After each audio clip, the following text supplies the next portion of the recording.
الحمدللہ نحمدہ ونصلی علی رسولہ الکریم اما بعد۔ میرے محترم بزرگوں دوستو، آج کا میرا عنوان ہے پڑوسی کے حقوق۔ اللہ تبارک و تعالیٰ نے قرآن کے سے ارشاد فرمایا، اور تم سب اللہ کی بندگی کرو اور اس کے ساتھ کسی کو شریک نہ بناؤ، ماں باپ کے ساتھ نیک برتاؤ کرو، قرابت داروں اور یتیموں اور مسکینوں کے ساتھ حسن سلوک سے پیش آؤ، اور پڑوسی رشتہ داروں سے، اجنبی ہمسایہ سے، پہلو کے ساتھی اور مسافر سے۔ اسلام میں والدین اور رشتہ داروں کے بعد سب سے زیادہ پڑوسیوں کے حقوق ادا کرنے اور اس کے ساتھ حسن سلوک کرنے کا تاکید کی گئی ہے۔ رسول کریم صلی اللہ علیہ وسلم کا ارشاد ہے کہ جبریل علیہ السلام مجھے پڑوسیوں کے بارے میں نصیحت کرتے رہے، یہاں تک کہ میں نے سمجھا کہ شاید پڑوسی کو بھی وارث بنا دیں گے۔ انسان پرسکون اور پرامن زندگی گزارنا چاہتا ہے، الجھنوں، تکلیف، تناؤ اور ٹینشن سے محفوظ رہنا چاہتا ہے۔ گھریلو الجھن کے بعد انسان کو عام طور پر پڑوسی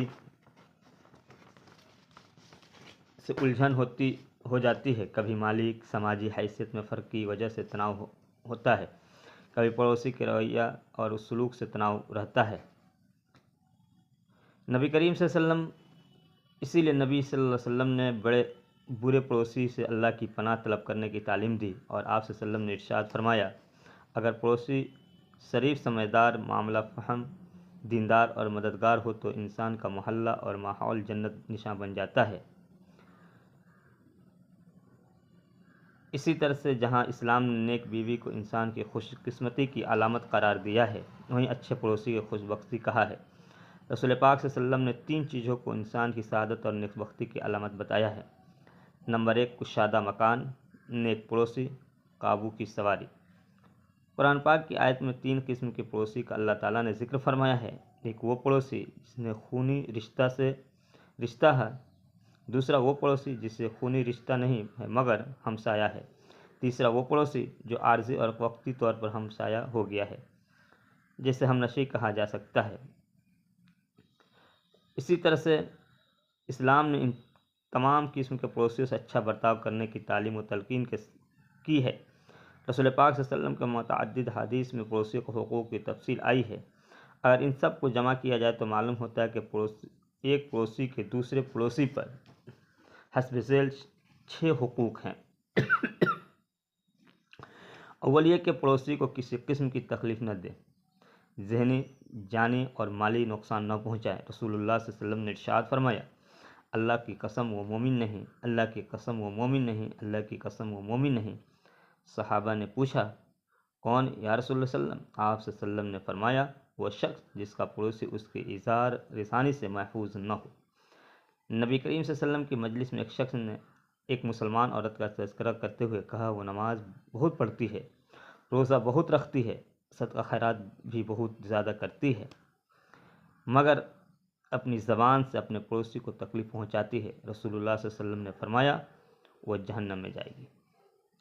ایک مرتبہ ایک شخص رسول پاک صلی اللہ علیہ وسلم کے پاس حاضر ہوا اور کہنے لگا، میرا پڑوسی مجھ سے ستاتا ہے۔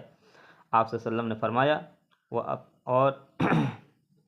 فرمایا جاؤ اور اپنا سامان گھر سے نکال کر سڑک پر ڈال دو۔ چنانچہ اس نے حکم کی تعمیل کی اور سامان سڑک پر ڈال دیا۔ لوگوں نے اسے دیکھا تو اس کے پریشانی کی وجہ پوچھی۔ اس نے سب سے یہی کہا کہ میرا پڑوسی مجھے تکلیف دیتا ہے، میں نے رسول اللہ صلی اللہ علیہ وسلم کے حکم پر اپنا سامان گھر سے نکال کر باہر کر لیا ہے۔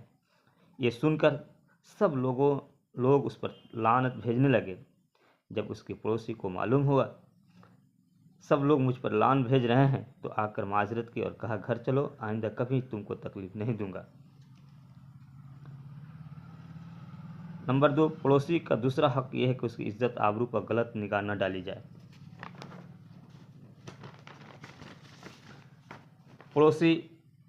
پڑوس میں رہنے کی وجہ سے انسان اپنے پڑوسی کے گھریلو حالات اور اہل خانہ سے زیادہ واقف ہوتا ہے، قریب ہونے کی وجہ سے رابطہ ضبطہ بھی ہوتا ہے۔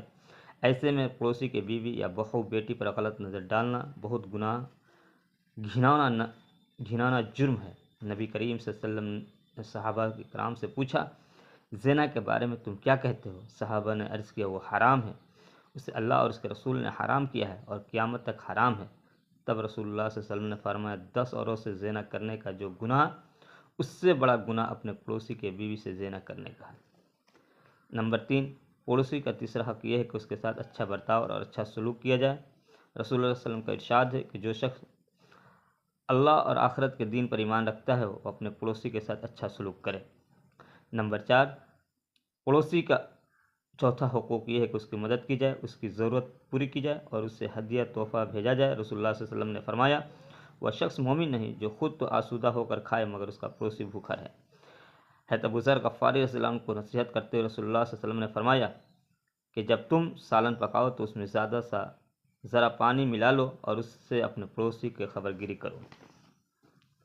نمبر 5، پڑوسی کا پانچواں حق یہ ہے کہ جب مکان اور جائیداد کا کوئی حصہ فروخت کرے تو سب سے پہلے اپنے پڑوسی کو پیش کرے اور اگر وہ نہ لے تب دوسرے خریدار کو دے۔ شریعت اس کے حق شفا کا نام دیا ہے۔ رسول اللہ صلی اللہ علیہ وسلم کا ارشاد ہے پڑوسی اپنے شفاء کا زیادہ حقدار ہے جبکہ دونوں کا ایک ہی رشتہ ہو، اگر وہ موجود نہیں ہے تو اس کا انتظار کیا جائے۔ چھٹا، پڑوسی کا حق یہ ہے اس کی خیر خواہی کی جائے، اچھی باتوں اور دین کے احکام سے اسے واقف کرایا جائے۔ ایک جگہ ایک ساتھ رہنے کا دینی اور اخلاقی تقاضا ہے کہ پڑوسی کی خیر خواہی کی جائے۔ یوں تو ہر مسلمان سے خیر خواہی کرنا فرض ہے مگر پڑوسی خیر خواہی کا زیادہ حقدار ہے۔ قیامت کے دن ایک شخص اپنے پڑوسی کا دامن پکڑے ہوئے اللہ سے فریاد کرے گا کہ اللہ اس نے میرے ساتھ خیانت کی۔ پڑوسی کہے گا تیری عزت کی قسم میں نے اس کے مال اور اہل عیال کے ساتھ کوئی خیانت نہیں کی۔ پہلا پڑوسی کہے گا یہ تو ٹھیک کہتا ہے مگر اس نے مجھے گناہ کرتے ہوئے دیکھا، مجھے روکا نہیں۔ اللہ تبارک و تعالی ہم سب کو اس پہ عمل کرنے کی توفیق عطا فرمائے اور اپنے پڑوسی کے حقوق جیسے ہمارے نبی پاک صلی اللہ علیہ وسلم نے اللہ تبارک و تعالیٰ نے اور نبی پاک صلی اللہ علیہ وسلم نے ہمیں اس کے حق ادا کرنے کے لیے کہا، اس طریقے سے ہم اپنے پڑوسی کے حق کو ادا کریں۔ وآخر دعوانا الحمدللہ رب العالمین۔ جو لوگ میرے چینل پر نئے ہیں وہ میرے چینل کو سبسکرائب، لائک، شیئر کریں اور دین سمجھ کر اس کو شیئر کریں۔